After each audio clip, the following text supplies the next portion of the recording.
Hey everybody, David Moon here, riding ambassador for RzR Sales and Service. Today here we have the RzR XP4, the new model for 2024 and 2025. And we're going to take some time and go over a lot of the changes that Polaris has made to this machine for model year 24 and newer. If you haven't had seat time in one of these machines yet, you got to take time and ride or sit in one of these machines. And hey, come see me, we'll get you in one of these machines and get you check it out and check everything over that's brand new on here. We're kind of going to go bumper to bumper on this machine and show you everything, the big stuff anyway, that's new on this machine for model year 24 and how it differs from the outgoing RzR XP 1000 that came out in 2013. So stick around, we're going to go through it and let's go.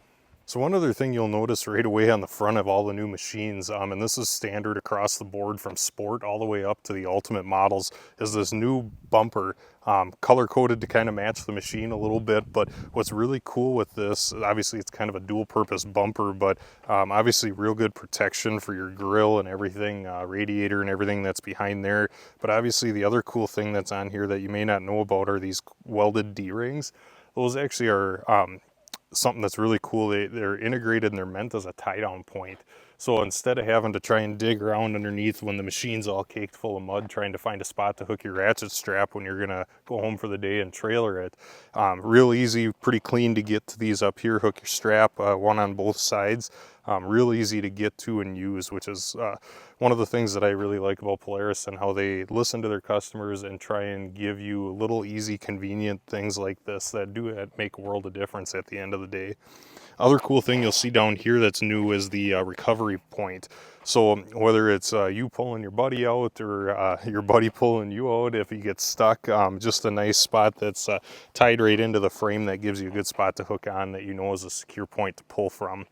The other really cool thing, again, not necessarily new for Polaris, but really cool thing is this front grille that easily pops out. Gives you real easy, big access to clean the radiator, get all the mud and everything caked out of there from your ride. If you've been riding around up here anytime recently, you know it's been rainy and muddy, and those are sometimes easy to get caked full. So really nice that they give you an easy way to pull that out and clean it out. One other cool thing while we're right up front here, I'm not sure if you knew about or not, but on all the newer snowmobiles and actually ATVs, the Polaris Star logo on the front of them has an NFC chip in them, which makes it really easy to add that vehicle into your Polaris app. So if you go into your Polaris app and add, log into your account and then add a vehicle when you buy one of these, you can hold your phone right up to the Polaris badge on the front, and it'll add your vehicle in there with the serial number and all that kind of good stuff. Just a really cool kind of little Easter egg that I don't think a lot of people know about, but is a nice little attention to detail. So kind of a cool thing up there. Obviously up front, here's some of your access underneath. You know, you can loosen these up and pull this front panel off to get in there as well. This model we had a blanker kit installed on. Really nice if we do a lot of road riding and stuff like that. Definitely makes things a little bit safer when we're out there. So a couple of the really cool things up front, the recovery strap, the new bumper, just a lot of really good quality of life, easy improvements Polaris has made. All right, so as we go around the front of the vehicle here, I want to just show you a few things that are probably harder to see. What we got underneath here is actually a whole new spring shock setup. So what they did is, compared to the 2013 and outgoing RzR XP models, they actually put a whole new tune on this shock system. So what they realized from 2013 was when that machine came out, it was more meant and designed as like a dune machine. And what they realized was actually a lot of those sales went to people around here for trail riding. And not that the shocks were bad, right? They just weren't necessarily tuned for that from the factory. So what Polaris did is actually took what they learned from that and took a lot of time and retuned all four shocks and the suspension setup on here to be more ready for trail riding.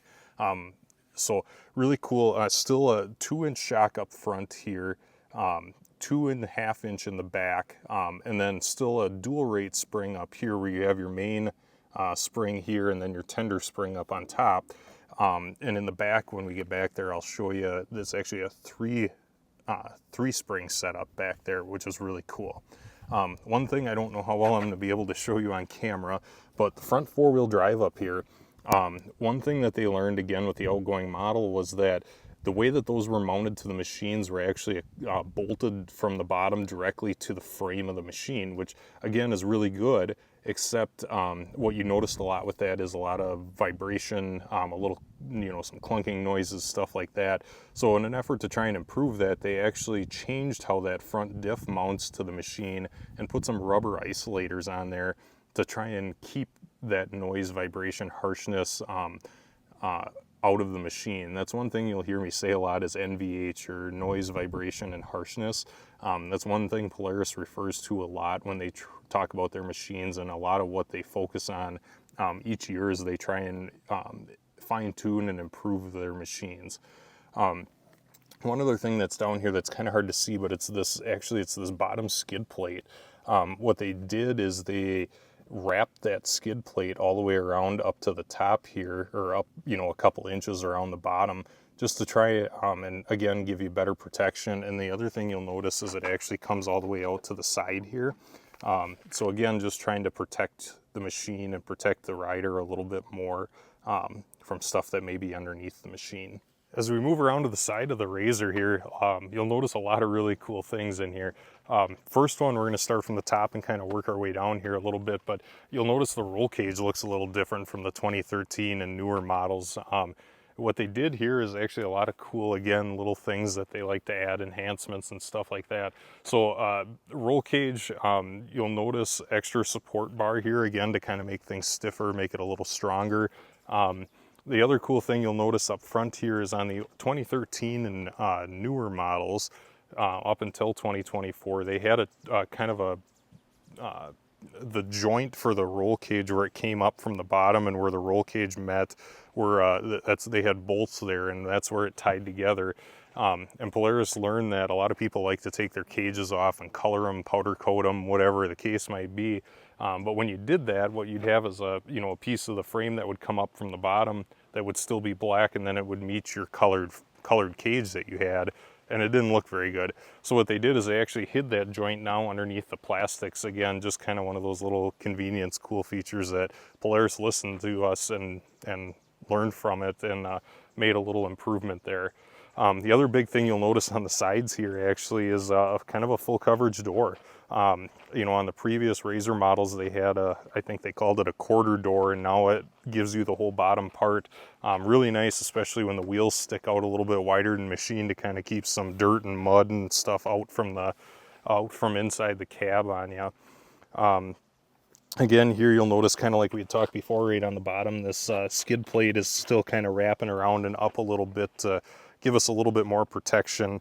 Obviously have some holes and stuff for rock sliders down there if you want to add those as an accessory. Here was kind of a cool little thing they did to get a little bit more airflow back in through the back of the machine. Again, just a little bit of a different, more bracing and stuff on the roll cage and everything here. One cool thing that we'll probably talk about when we get into the cab too, but it may be hard to see on camera right now, but you see there's a little indent in the door here. And that's really cool because what that signifies for you is where the door release is, or the door latch is. So if this is here, we just reach our hand in, grab it, open the door, and we're in. Instead of trying to hunt around and find and figure out where that latch is, they added a nice little guide there to kind of help you, which is really neat. Again, on the side here, one piece solid frame, solid welded front to back. Again, just trying to reduce NVH, or the noise, vibration, and harshness, and get the machine stiffer, better, just a stronger machine to handle the abuses that we put it through out on the trail.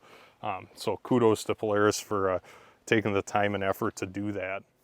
So as we move around to the back side of the machine here, a couple things we're going to go over. I'm going to start with what's harder to see, which is the all-new ProStar Gen 2 1000 engine. Back tucked up behind here a little bit. Polaris did a lot of improvements to that engine to make it better for this machine. It's the same displacement, 1000 cc's, like it always was. They did a little tuning on it to get it from 110 horsepower up to 114. They did that by a few things, a little bit of internal changes on the motor, and they also added a vented head to the motor. They changed the compression ratio a little bit. It's now 12.5 to 1. And then as far as that motor goes, then when you actually get to using the right pedal in the cab there, they changed the throttle mapping a little bit on it too, make it a little bit more responsive, and get you out of the hole and going a little bit quicker. But that new motor, I'm here to tell you after riding it for sure, is definitely a huge improvement from the outgoing 1000. It may not seem like 4 horsepower from the 110 to the 114 is a big deal, but definitely you notice it when you use that right pedal. A couple other things that are back here too that are worth noting, and I apologize if they're a little hard to see on camera, but a couple things we talked about before. Obviously the tires, like we talked about up front, on the upper trim levels, like the Ultimate, like this one is, you get the 30-inch tire on it. There is behind here now, they went to a single piston brake, which is kind of cool. Just a little different change there from the outgoing model. As we kind of kneel down here, again, maybe a little hard to see on camera, but the trailing arms, you'll notice there's a couple holes in the trailing arms, and people ask, what are those holes for? They're actually made for an accessory that you can get right from Polaris as a trailing arm guard to help protect the trailing arms a little bit more if you're doing maybe some kind of rocky, climbing or more rocky trail riding or something where you want to protect those trailing arms. You can get that as an accessory, and it bolts right on with the holes there. Sway bar is still here. We'll talk about this shock like we kind of did up front. So if you'll remember when we were up front, I said this rear one's a 2.5-inch Walker Evans needle shock. You'll notice still have our main spring like we always did. We still have our tender spring, and then up here, which it's kind of blocked by the intake here a little bit, but up here is actually a third spring that if you say we're jumping the RzR, where it was off the ground and the shocks were at full droop, that it would engage that third spring to keep these other 2 springs tight. Same kind of technology they use on the Pro XP models, so now it's kind of cool to see that trickle down to the trail models or the regular XP models. All new exhaust for that ProStar Gen 2 engine, just again to help the engine breathe a little bit better. Also kind of back behind the exhaust here, you'll see there's a again, kind of hard to see on camera, but an all new intake for the motor too, again, just to try and help that motor breathe a little bit better. Up here, again, maybe kind of hard to see on camera, but there's a nice little breather drain that they put on for the intake. In case you'd submerge the vehicle or get some water up in that intake, you can, it goes down to the low point, and you can drain that out real easy without having to have any special tools or anything fancy. So kind of a cool little add-on they did there. We'll continue our way around the back side of the vehicle, and we'll go to the other side where the clutches are. A lot of cool changes back there too with clutching as it relates to the motor and just general improvements. So, all right, as we move around the back side, driver's side of the vehicle here, we got a few more things that are really important. We talked about that 2nd gen ProStar engine, giving us a lot more horsepower and power in general, and so obviously that doesn't do us any good if we can't get it out to the wheels. So a lot of different things back here to help us get that power out to the wheels. We'll start with the clutches back here. Again, kind of hard to see with the cover on them, but a few big important changes that were made to those clutches. New belt, new stronger belt. It's an 1186 belt on the new RzR XPs. And then also a bunch of upgrades to the clutches. They took a lot of stuff they learned from the RzR XP or Pro XP and brought that down to the RzR XP here. So bigger fins on the back of both the primary and the secondary clutch. The goal there is to help with airflow, get more air in, get it moving around, helps keep the belt cooler, helps keep the clutches cooler, keeps everything, the cooler we can keep everything, the more durable and longer everything will last. So doubling the airflow from the outgoing model definitely is going to help us there a lot. You see big intake here, our little drain for our intake like we had talked about on the other side. Obviously once we go through the clutches, our big thing is then getting the transmission and getting that out from the transmission to the wheels. So a lot of upgrades in the transmission as well this year.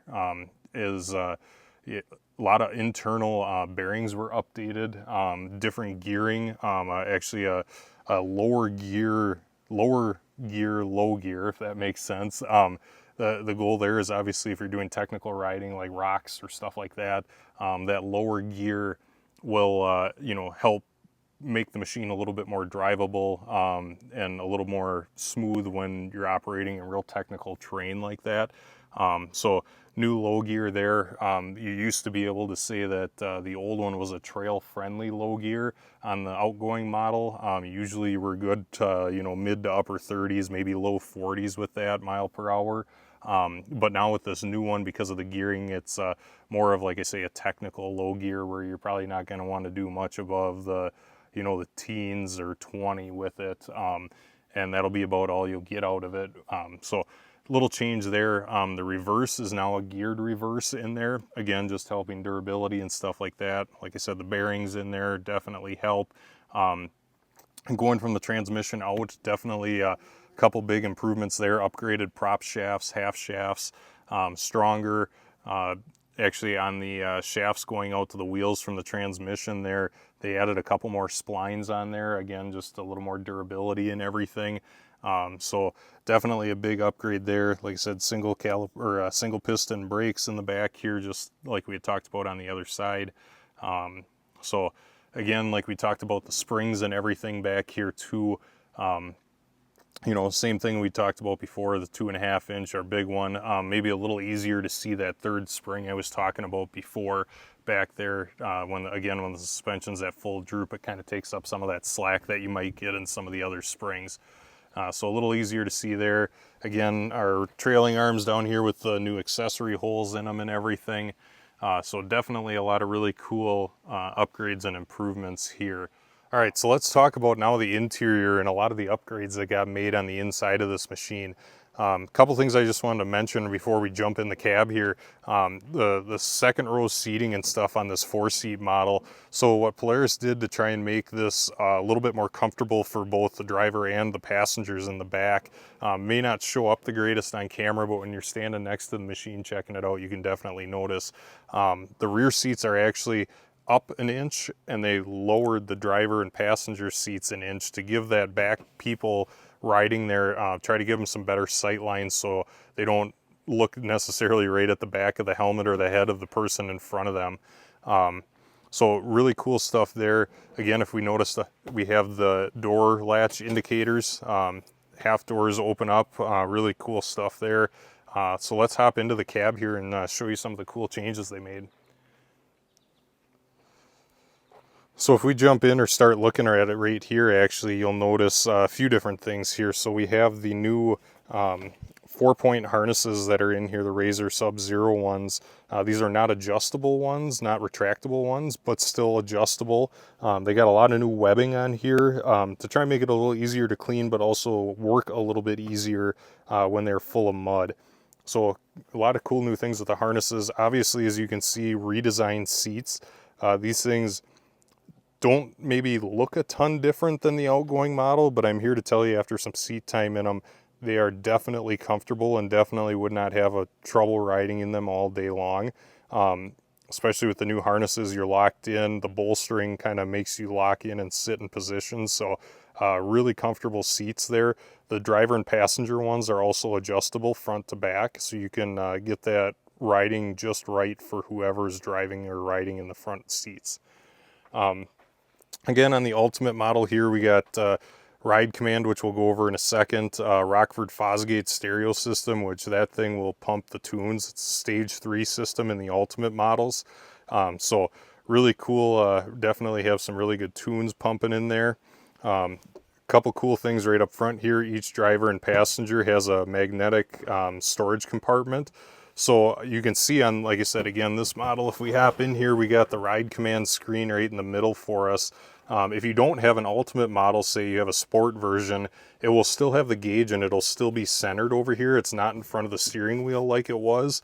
Again, part of the new redesign is trying to give you better sight lines. So without the gauge sitting here, you got a better sight line out to the front if you're doing, again, more technical riding, or even if you're not, just being able to have better sight lines to the ground is definitely a nice add and something you notice right away when you hop in this machine. So again, we have all of our switches in the middle here, easy to get to, easy to control. Headlights, you know, 4-wheel drive. Again, this model, we added a turn signal kit to it and a wiper.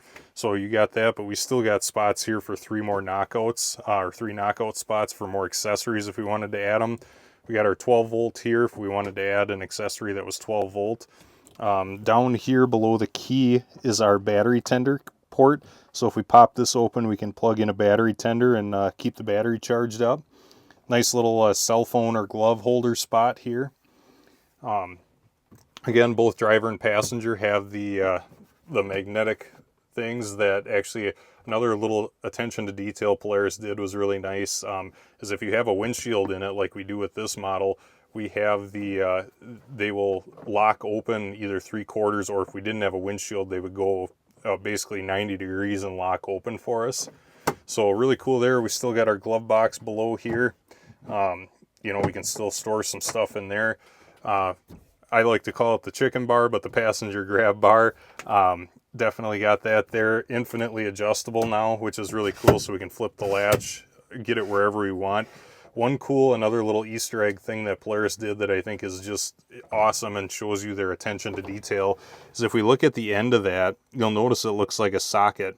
So what you can do is actually flip this lever down, pull the pin out, and this will completely come out, and you can use that as a lug nut wrench if you got a flat tire or have to change the tires. So something that's a really cool little Easter egg that, you know, the attention to detail Polaris takes there is awesome.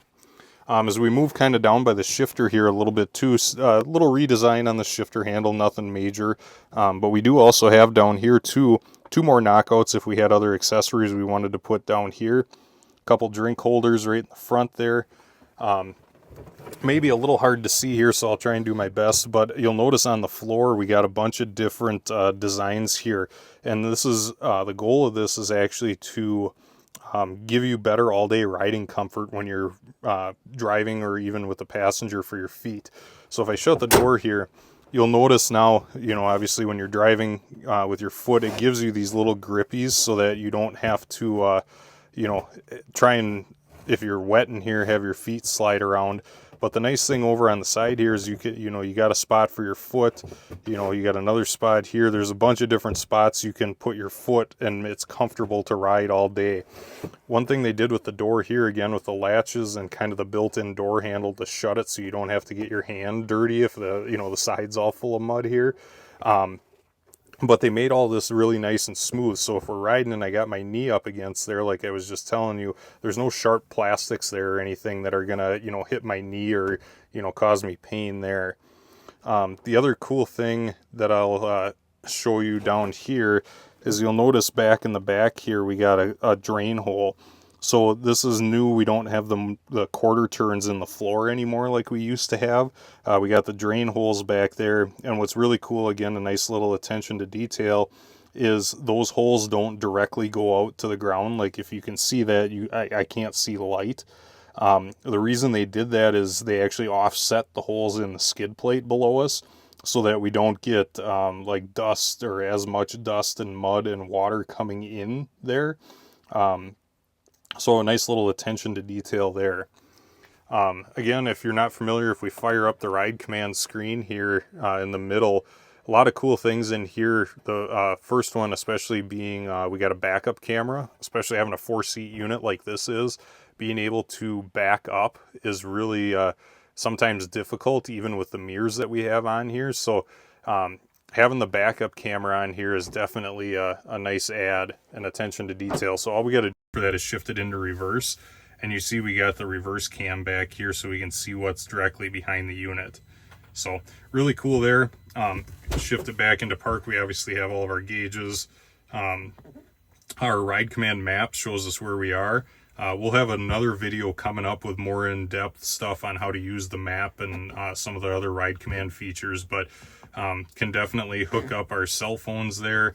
If we got some tunes playing that we want to do, you know, we can go in and change our source to wherever we want and use that Rockford Fosgate Stage 3 system to pump some tunes out and then adjust our volume here. redesigned, again, little steering wheel in the front here, pretty neat, more of a Pro XP inspired steering wheel with a flat bottom, and a little smaller. The other cool thing as it relates to steering that you may not know is they did a lot of improvements with the steering as far as how far you have to turn the wheels. So now if you notice when I turn this, it's like not even, it's like a turn and a half or not even that to be fully locked from straight to left to right. So it's like 3/4 of a turn to be fully locked to the left, 3/4 to the right, and that gives us a full turn and a half, and you can turn full left to right or right to left. So a lot easier when you're driving like at 10 and 2 with your bumps here. You know, you can easily turn without having to, you know, fully crank the wheel every time, which is really nice. So all right, so there you have it. That's our quick overview of the all-new 2024 and 2025 RzR XP. Again, as you can see, a lot of cool upgrades Polaris has done to this unit. A lot of benefits for the consumer. So definitely check this out. Either contact Irvs and Tomahawk or your nearest Polaris dealer, but definitely take some time and check this unit out. It's a fun machine to ride. So we'll like I said, have some more in-depth videos coming with ride command and some other stuff, but until then, we'll see you guys out on the trail.